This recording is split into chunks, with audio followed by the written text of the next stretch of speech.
Assalamualaikum warahmatullahi wabarakatuh.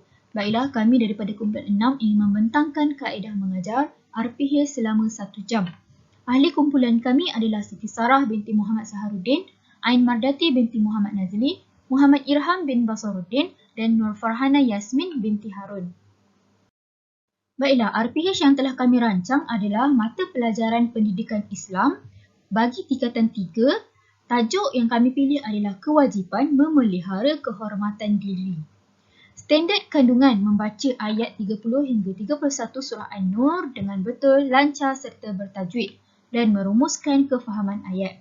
Standard pembelajaran kami ada 4 iaitu membaca ayat 30 hingga 31 surah An-Nur dengan betul, lancar dan bertajwid, menyatakan terjemahan ayat, menguraikan perintah Allah Subhanahu Wa Taala dalam ayat berikut, merumuskan pengajaran ayat 30 hingga 31 surah An-Nur dan menghubungkaitkan dengan kehidupan.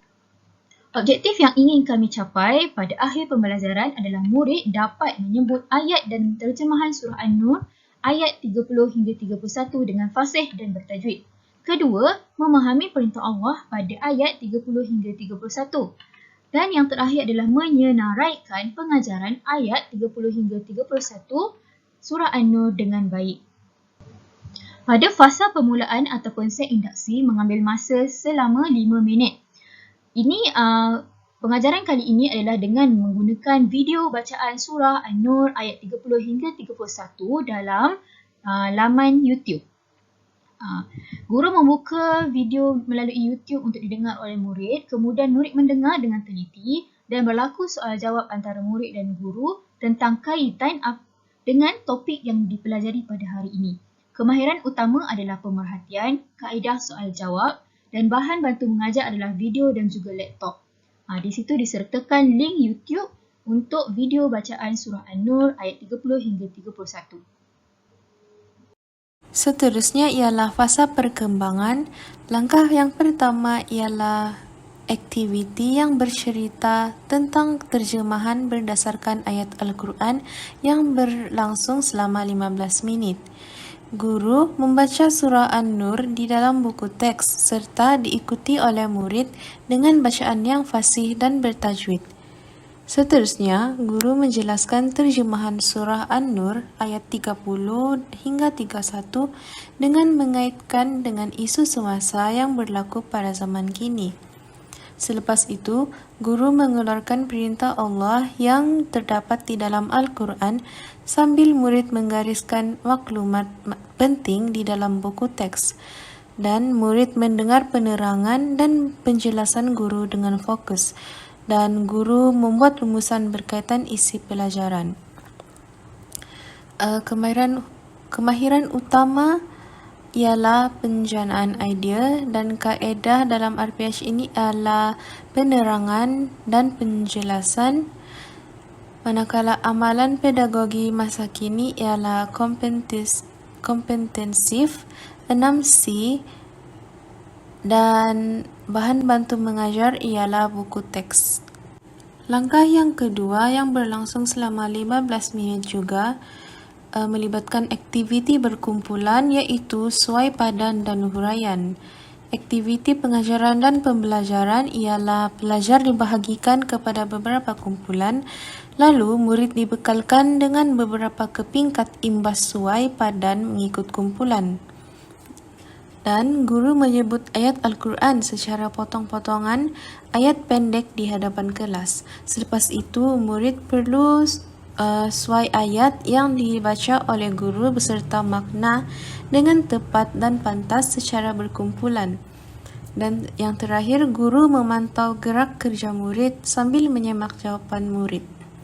Kemahiran utama yang terdapat dalam RPH ini ialah menjana idea dan bahan bantu mengajar ialah kad imbas suai padan dan kemahiran insani ialah kemahiran sosial. Langkah ketiga mengambil masa 15 minit iaitu aktiviti pembentangan berkumpulan melalui kaedah rotating review.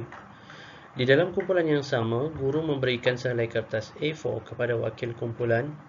Kemudian, murid akan ditugaskan untuk menulis 3 pengejaran yang dicapai berdasarkan pelajaran pada hari ini.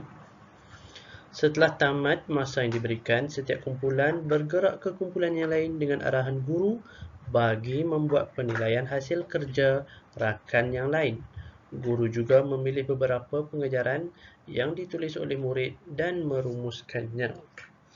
Jadi kemahiran utama dalam langkah ini adalah penambahbaikan yang dapat digilap bagi pelajar. Kemudian, bahan bantu mengajar yang digunakan adalah buku teks, kertas A4 dan alat tulis. Seterusnya, penutup mengambil masa 10 minit.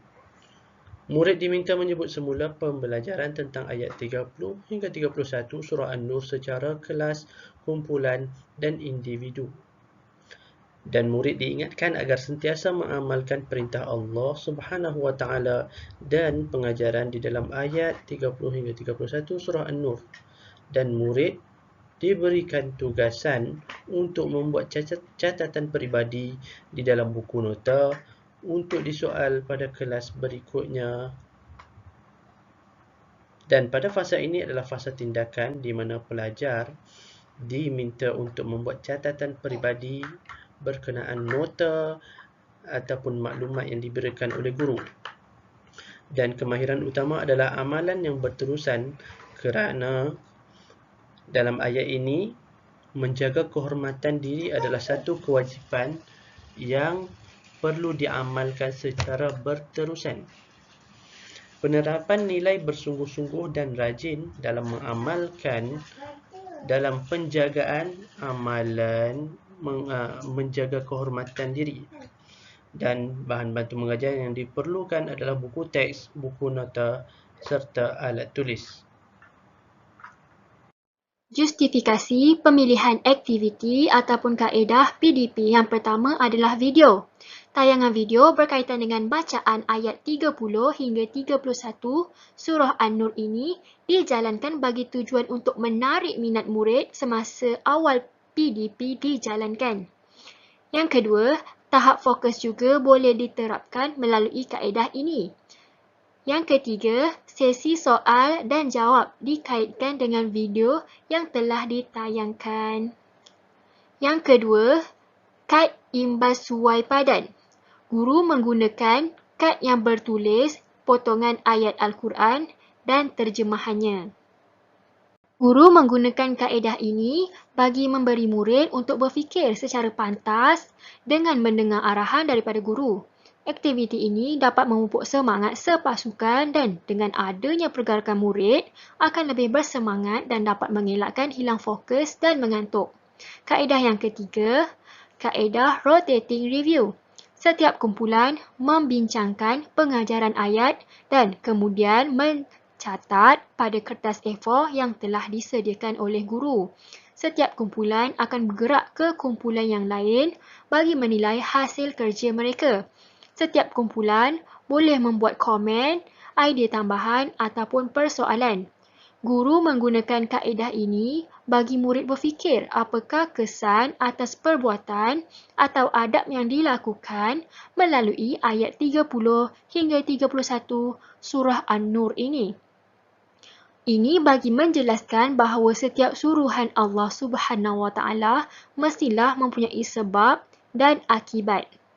Aktiviti ini memberi peluang kepada pelajar untuk menambah pengetahuan sedia ada melalui idea daripada rakan-rakan yang lain ketika bergerak ke kumpulan yang lain. Ini sahaja daripada kumpulan 6. Sekian, terima kasih.